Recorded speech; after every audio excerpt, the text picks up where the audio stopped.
The Leatherman Arc, aka the new king of the multi-tool world. They added a Magnacut blade into this tool. Magnacut being probably the #1 super steel at the moment, if he treated it in the right way, of course. We weren't really blown away by any Leatherman up till now, but we'll cut to the chase. The Leatherman Arc seems to be a whole different beast. It just feels incredibly good to start off with. Oh yeah, sorry, just cutting my nail with the Leatherman Arc because I tore it up a little bit. This is the Leatherman Charge Plus TTI. This is the Victorinox Swiss tool. This is the Leatherman Signal. And this is the Leatherman Arc. And I'm gonna just ruin the surprise for you. This is by far the best. Yeah, and there are multiple opinions on the internet. People disagreeing. Yeah, I think maybe the Charge Plus TTI is the best. No, I think the Arc is the best. The Arc is the best, and I'm just gonna tell you why in this episode. Well, or so I thought. This episode makes it way more complicated than I initially thought. Yeah, this episode is sponsored by Civivi. Oh boy, Christmas is around the corner and we're all looking for that perfect gift for a knife hoarder. Don't worry fellas, today's sponsor will save your life. Civivi's Bottle Lock Elementum with its Christmas colors would be the perfect knife. A perfect gift pack with a Civivi knife and a stellar quill pen makes a guarantee happy woman or a happy man. And all without breaking the bank. It's not us, but Civivi you have to thank. Look at the cut and slice. Isn't it a perfect knife for the price? Oh. With Civivi's running Christmas holiday sale, there's up to 32% off. So check out the link in the description and find out your holy grail. Just go to civivi.com, buy what turns you on, support the channel and you're the bomb. Oh shit, I just slept with my I so regret throwing that knife. Hey! Ik heb hem. Nou, let's build a snowman. We can give him out his friend. We can name him Shannon. Shannon will and Bell. We can name him, we can make him not so tall snowman. This video is mainly going to be about why I like the Leatherman Arc. And it's going to be different from all the other opinions on the internet because I view the knife, and Martin, look, he's behind the camera.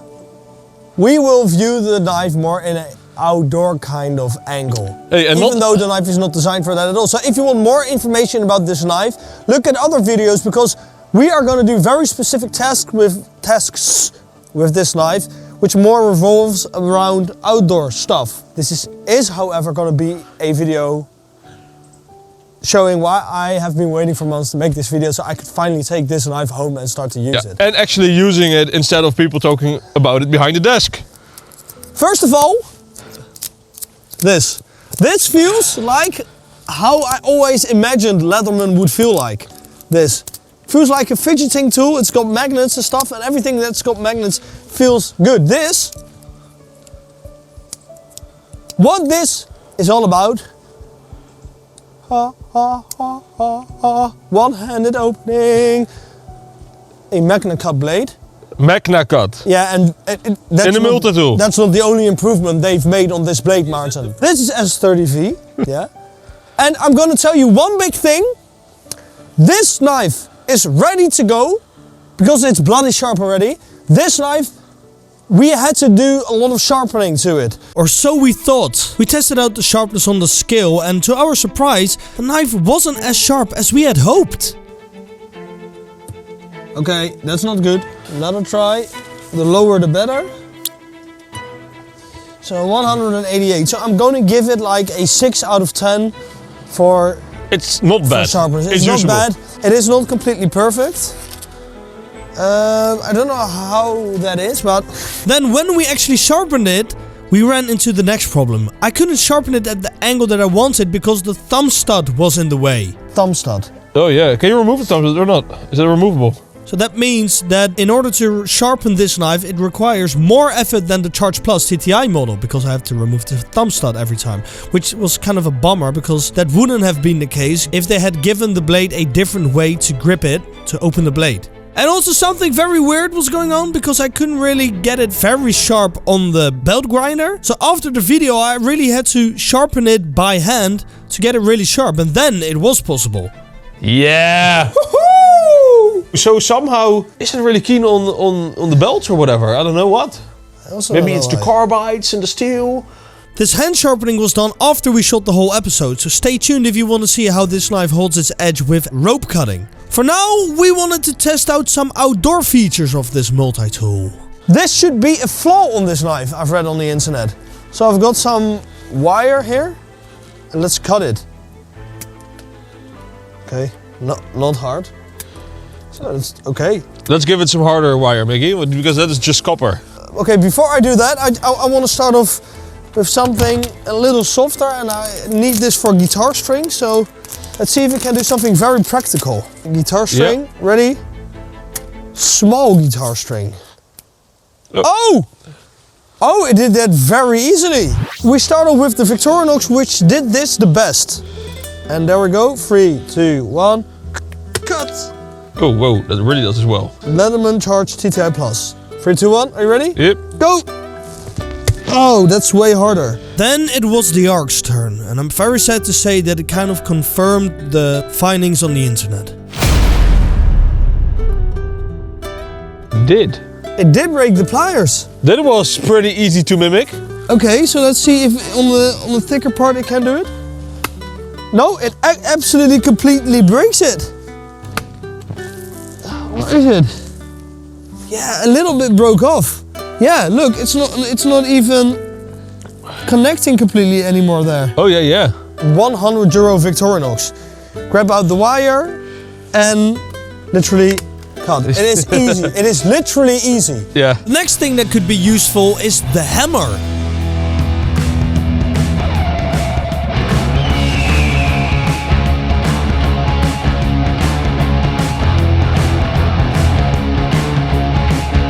And how about batoning your knife with it, which I really would not recommend, especially when your hands are freezing. What? Er is een tool uitgevallen. The micro screwdriver. Where did this come from? It was inside. You can lose it. You can lose it while hammering down. Yeah, okay, I was hammering on a knife. You normally wouldn't do that. But if you are hammering hard, it will fall out. So you gotta keep an eye on that. If the knife falls on concrete, whatever. Oh yeah. It slips out of your hand.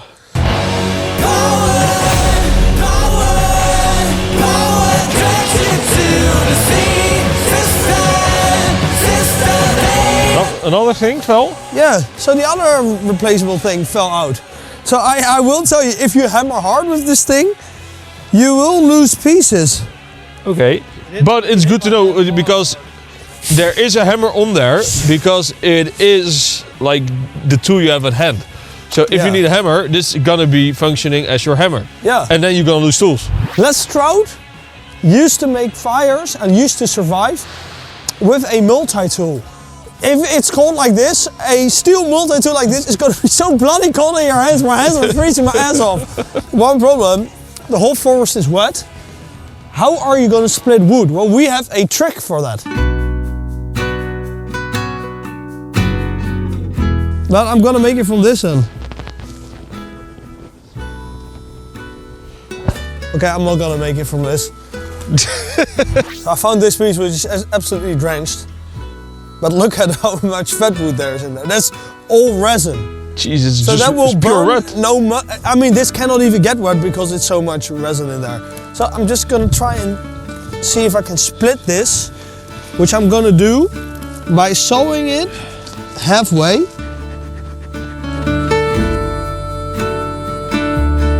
Now here comes Mickey's big brain technique again. Now that I've sewn it in half, I just need to hit it.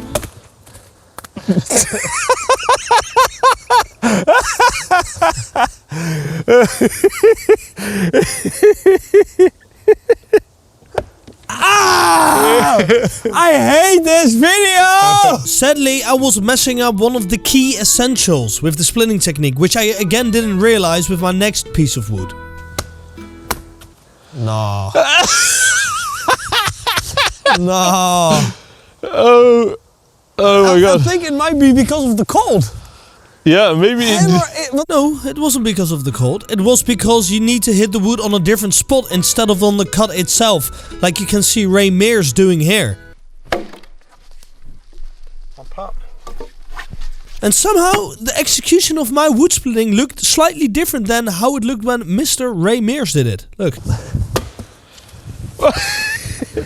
Overal die hand. Why did it look different when Ray Mears did it? I need to split this again.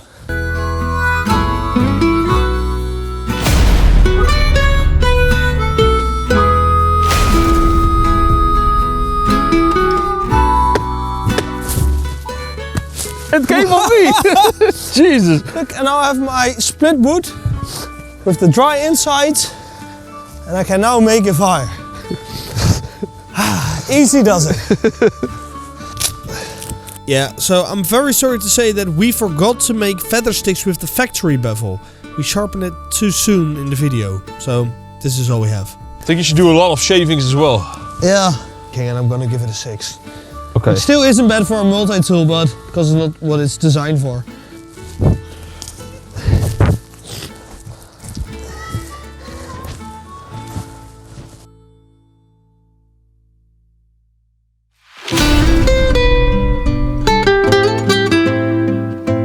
Okay, I'm gonna use these shavings as my base. I have to say, I can put quite a lot of power on this knife. Fat wood.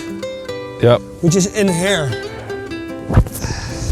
Oh. Yeah, that's a lot of fat wood. That's what your mom always told me. Yep. Oh yes. Let daddy come out and milk your fat wood, boy.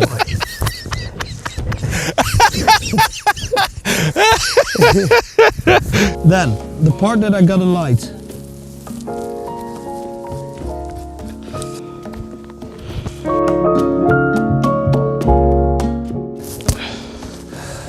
If you hear it snap like that, means it's dry. It's dry AF.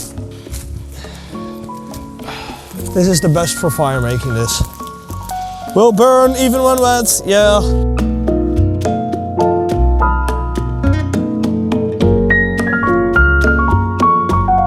That was really, really good. What? It's really good. What rating would that again? I think I'm gonna give that like a 8.5 out of 10. Boom. Don't forget to put on your fat wood shavings when you get the flame. Yeah, okay, here we go. Whoa, whoa, whoa, whoa, whoa. I've never had a fire so fast. Whoa! Whoa! In this moist condition. Have you ever seen that, Martin? Holy shit. Have you ever seen that before? Not even in dry conditions, actually. No.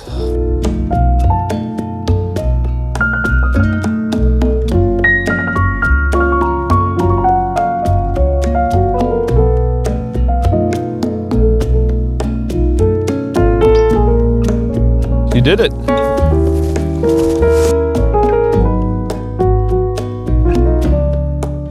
Sorry guys, it's getting dark, so I have to light Mikkie up. Well, let's check out the sharpness. I gave it a few strops on the deep gauge strop, yeah. So it has dulled, but can it still cut paper flawlessly? Oh, that's really good, Yeah, actually. that is more than I would like from a multi-tool. More than you would be happy with already. Look at that.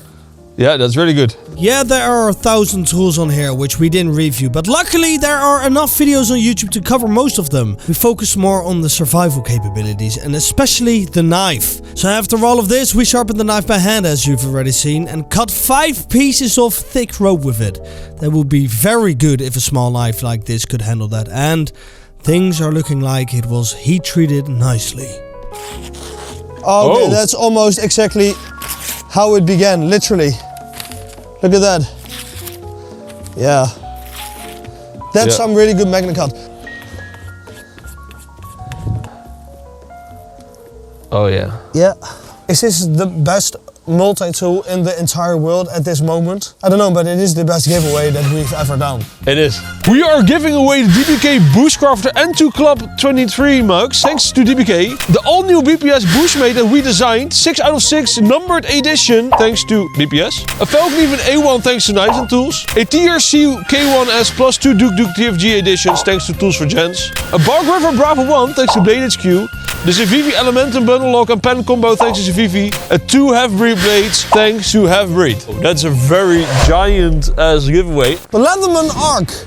I mean, we have focused more on the knife, because that is kind of like the biggest update that the Leatherman has got. That isn't all that has been upgraded. Yeah. I mean, Martin, just feel that. Yeah. It feels like a fidgeting thing. Yeah, it feels so good. It isn't all rainbow and sunshine. I thought it would be a little bit better. I mean, that the pliers failed. That was a big downside. And I've heard that Leatherman is aware of this problem and they are fixing it. Okay, so because I'm just going to replace the I'm pieces. happy that these are replaceable because it is something that can be fixed afterwards. Yeah, I am a little sad that like the €100 Victorinox still beats Leatherman out of the park in terms of how the pliers are. Mikkie, in terms of value, the Victorinox still is the big winner. I like it that it feels less bulky. I also really like the versatility in this knife compared to the Victorinox, where you cannot replace any part. You know what I really love? The fact that it has, that's a big thing for me, is like interchangeable screw heads. It's very important. We didn't cover that, but it's important to me. And it's just a really great package, Mikkie. Yeah, I love it. So to sum it all up, a few downsides. Don't whack it too hard because shit will fall out. Yeah, the pliers are not good yet. I would have rather seen this knife without the thumb stud and just with the opening like the previous Leatherman, but with this shape of a knife. It is a little bit pricey, but again, don't underestimate how expensive, how good Magnacut steel is. $230, it's not a bad deal. But if you have a Charge Plus TTI that you are happy with, I would say do not upgrade. No. If you really like all these things and you're just a collector, upgrade. If you want to buy something for the first time and you have to choose between these two, to go for the Arc, and otherwise just stay with the TTI. And if you want the best value for your money, go with the Victorinox. Thank you very much for watching. Hope you have a great Christmas. Mikkie! What the hell? You didn't say anything about my hair. I was like a bird has nested in it. What the hell, Mikkie? Now look how I look! You didn't say anything of this! Jesus. Martin, can we please pay more attention to our aesthetics? We have upset the whole gay community.